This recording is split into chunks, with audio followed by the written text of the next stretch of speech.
कहानी की शुरुआत में हम केट नाम की एक इंग्लिश टीचर को क्लास में बच्चों को पढ़ाता हुआ देखते हैं। तभी वो देखती है कि एक बच्चा छुपकर एक कॉमिक बुक पढ़ रहा है, जिस पर केट उस बच्चे को वो कॉमिक सबके सामने पढ़ने को कहती है। और जब वो बच्चा कॉमिक पढ़ना शुरू करता है तो केट को भी उस कॉमिक में इंटरेस्ट आ जाता है। लेकिन तभी प्रिंसिपल क्लास में आकर उन सबको देख लेते हैं। वो केट को उनके ऑफिस में आने को कहते हैं। ऑफिस में जाने के बाद प्रिंसिपल इनडायरेक्टली केट को बोलते हैं कि मुझे लगता है अब तुम्हें जॉब छोड़ देनी चाहिए। वहीं दूसरी तरफ हम मैगन नाम की एक लड़की को देखते हैं जो एक सेल्स गर्ल थी। वो एक कंपनी में कॉस्मेटिक प्रोडक्ट्स बेचने के लिए आई हुई थी, लेकिन उस कंपनी को मैगन के कॉस्मेटिक प्रोडक्ट्स अच्छे नहीं लगते, जिससे वो उन कॉस्मेटिक प्रोडक्ट्स को नहीं बेच पाती और गुस्से में वहाँ से बाहर जाने लगती है। जब वो कंपनी से बाहर आती है तो देखती है कि एक पुलिस वाला उसकी कार को पुलिस स्टेशन ले जा रहा है, क्योंकि मैगन ने अपनी कार को नो पार्किंग एरिया में खड़ा किया हुआ था। वहीं स्कूल के बाद केट जब घर वापस आती है तो हमें पता चलता है कि केट और मैगन दोनों बेस्ट फ्रेंड्स हैं जो साथ ही में रहती थी। अब मैगन का आज का दिन पूरा वेस्ट चला गया था, इसलिए वो थोड़ा रिलैक्स फील करने के लिए डांस कर रही थी और केट को भी अपने साथ डांस करने को कहती है। तभी मैगन केट को बताती है कि आज उसका पूरा दिन वेस्ट चला गया, क्योंकि उससे एक सिंगल प्रोडक्ट भी नहीं बिक पाया और साथ ही उसकी कार को नो पार्किंग एरिया से पुलिस ने उठा लिया। यहाँ पर केट भी उसको बताती है कि प्रिंसिपल ने भी उसे नौकरी छोड़ने के लिए कहा है।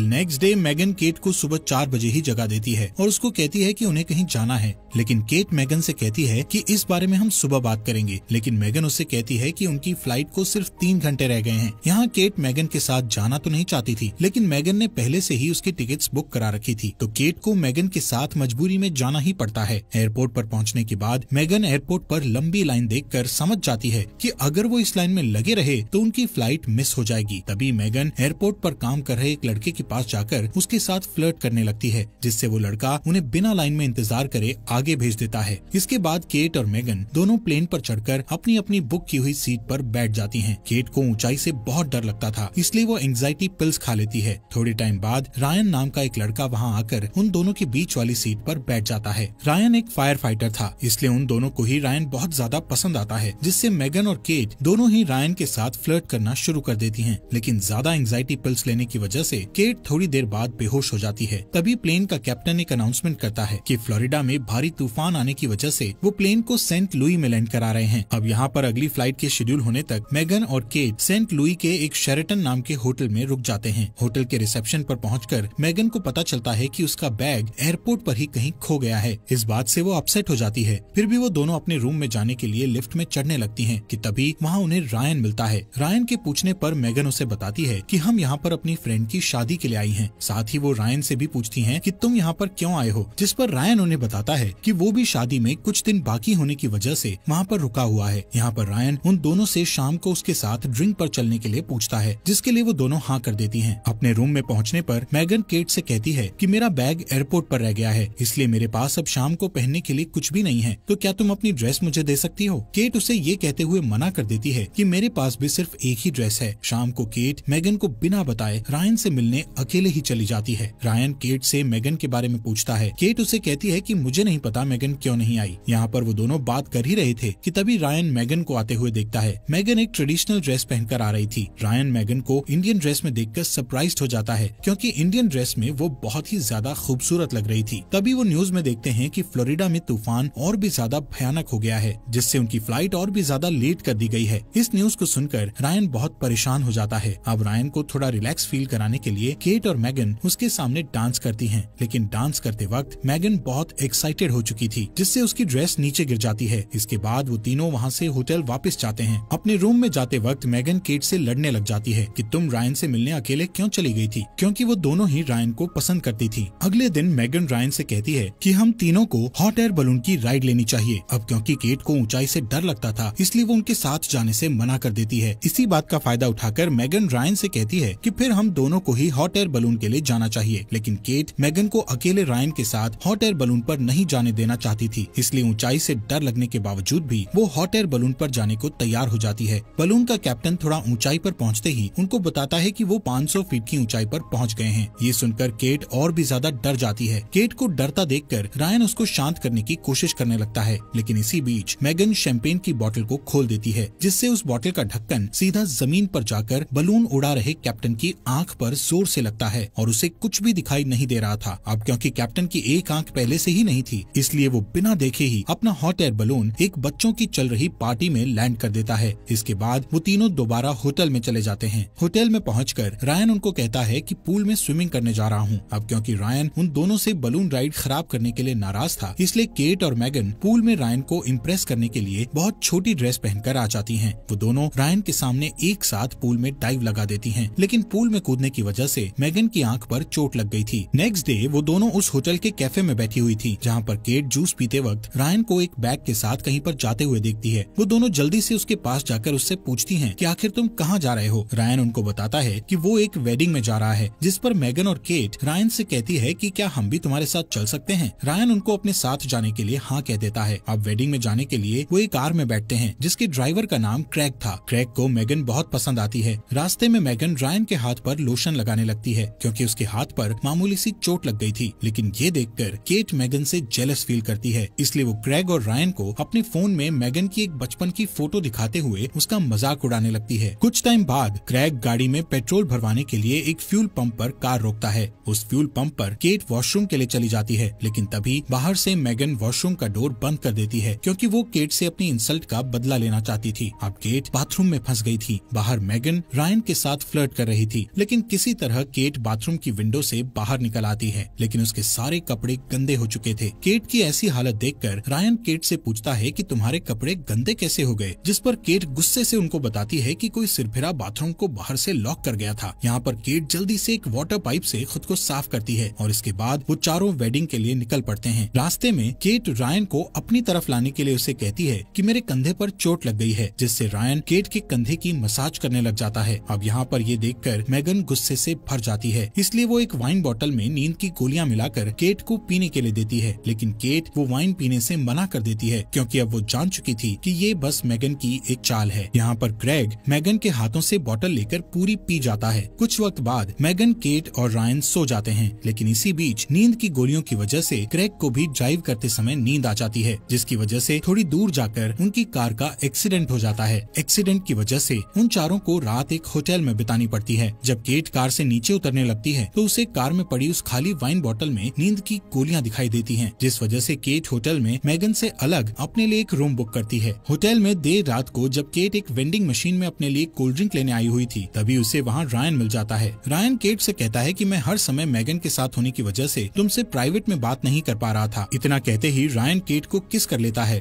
और फिर वो दोनों रूम में जाकर इंटीमेट हो जाते हैं। वहीं दूसरी तरफ मैगन लोकल बार में अकेले बैठकर ड्रिंक कर रही थी, तभी क्रैग उसके पास आकर बैठ जाता है। वो दोनों कुछ देर तक एक दूसरे से बात करते हैं। नेक्स्ट मॉर्निंग ब्रेकफास्ट करते हुए मैगन केट से कहती है कि हमें एक लड़के यानी रायन के लिए अपनी फ्रेंडशिप खराब नहीं करनी चाहिए। बातों बातों में मैगन केट को ये भी बता देती है कि वो रायन के साथ कल रात होटल रूम में इंटीमेट हो चुकी है। ये सुनकर केट हैरान होकर कहती है कल रात रायन मेरे साथ भी इंटीमेट हुआ था, जिससे वो दोनों एक दूसरे पर बहुत गुस्सा करती हैं कि तुम मेरे बॉयफ्रेंड के साथ इंटीमेट हो गई। उनकी बात इतनी आगे बढ़ जाती है कि वो दोनों एक दूसरे से हाथापाई करने लगती हैं। इसी हाथापाई के बीच उन दोनों के ऊपर एक कबर्ड गिर जाता है। तभी वहाँ से गुजर रहा क्रैग उनके ऊपर से कबर्ड उठाता है। यहाँ पर केट और मैगन ने होटल का काफी नुकसान कर दिया था, इसलिए उस होटल का मालिक वहाँ पर पुलिस बुला लेता है। क्रैग पुलिस को बताता है कि रायन नाम का लड़का एक वेडिंग में टाइम पर पहुँचने के लिए उसकी कार ले गया है। साथ ही में जब क्रैग रायन का गूगल पर प्रोफाइल चेक करता है तो उसे पता चलता है कि जिस शादी में वो जा रहे थे वो और किसी की नहीं बल्कि खुद रायन की ही थी। अब ये बात सुनकर केट और मैगन का गुस्सा 7वें आसमान पर पहुंच जाता है कि रायन ने उन दोनों का ही फायदा उठाया है। वो दोनों रायन को सबक सिखाने के लिए उसकी शादी रोकने का प्लान बनाती हैं और पुलिस से उन्हें छोड़ने की रिक्वेस्ट करती हैं। पुलिस उनको होटल के नुकसान की भरपाई करवाने के बाद वहाँ से जाने देती है। यहाँ पर केट और मैगन टैक्सी से जल्दी ही उस होटल में पहुँच जाती हैं जहाँ पर रायन की मैरिज थी, लेकिन वहाँ पर उन्हें पता लगता है कि वो थोड़ा आने में लेट हो गई हैं, क्योंकि रायन की शादी तो पहले ही हो चुकी थी। तभी अचानक उन दोनों को वहाँ पर रायन दिख जाता है। उनको देखकर रायन वहाँ से भागने की कोशिश करता है, लेकिन वो दोनों रायन को पकड़ लेती हैं। वो रायन से कहती हैं कि उसने उन दोनों का गलत फायदा क्यों उठाया, जिस पर रायन उन्हें कहता है कि इसमें उसकी कोई गलती नहीं है, बल्कि वो दोनों उसके साथ शुरू से ही फ्लर्टिंग कर रही थी। रायन उनसे रिक्वेस्ट करता है कि प्लीज मेरी मैरिड लाइफ को खराब मत करो। तभी वहाँ पर रायन की वाइफ आ जाती है। केट और मैगन देखती है कि रायन की वाइफ बहुत ज्यादा स्ट्रिक्ट है। रायन उसके सामने भीगी बिल्ली की तरह रहता है। अब रायन की ऐसी हालत देखकर मैगन और केट दोनों बहुत खुश होती हैं, क्योंकि उसके लिए इससे अच्छी पनिशमेंट और कोई हो ही नहीं सकती थी। इसके बाद मैगन और केट एयरपोर्ट के लिए निकल जाती हैं। एयरपोर्ट पर उन्हें पता चलता है कि उनकी फ्लाइट 4 घंटे लेट है, जिससे मैगन क्रैग से मिलने उसकी शॉप पर चली जाती है, जहाँ पर वो क्रैग से थोड़ी बातें करती है है और वहाँ से जाने से पहले मेगन क्रेग को किस करती है। इसके बाद वो एयरपोर्ट जाकर केट से कहती है कि शायद अब हमें एक साथ नहीं रहना चाहिए। केट भी उसे कहती है कि मुझे लगता है तुम ठीक कह रही हो। अब वापस आने के बाद केट दोबारा स्कूल में जाकर प्रिंसिपल को कहती है कि अब वो अपनी जॉब नहीं छोड़ेगी। ये सुनकर प्रिंसिपल उसे खुशी से कहता है कि मुझे लगता है तुम स्कूल की वॉलीबॉल टीम की कोच बहुत अच्छी बन सकती हो, जिसके लिए केट भी हाँ कर देती है। वहीं मेगन क्रेग के साथ शादी करके